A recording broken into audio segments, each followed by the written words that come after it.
In today's video, I'm going to teach you how to share your screen with Claude on Desktop. To get started, open Claude and go to a new chat. This gives you a fresh conversation where you can send your screen content clearly, without mixing it into an older thread.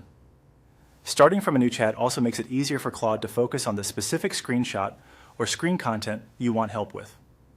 Once you're in the chat window, look at the text box where you normally type your message. Near that area, you'll see a plus sign. Click on that plus sign to open the attachment and input options. This is where Claude lets you add extra content beyond plain text, including images and screenshots. If you don't immediately see it, take a second to check around the message field carefully, since the icon is usually placed close to where you type. After that, choose the option that says Take a Screenshot.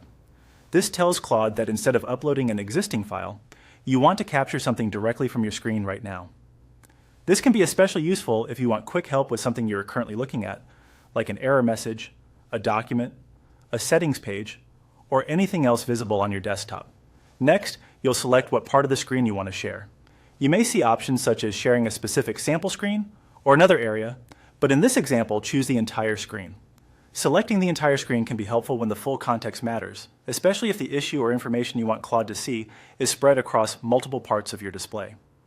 At the same time, before you continue, it's a good idea to quickly check that there's nothing private or unnecessary visible on your screen, since Claude will receive exactly what you choose to share. Once you've made your selection, click Share. That completes the screen sharing step and sends the selected screen view into your Claude chat.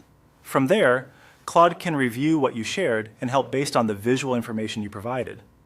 If you want the best results, it helps to add a short message along with the screenshot explaining what you need. For example, you can mention what problem you're trying to solve or what part of the screen Claude should focus on. That extra context often leads to a faster and more accurate response. And that's it. That's how to share your screen with Claude on Desktop quickly and easily.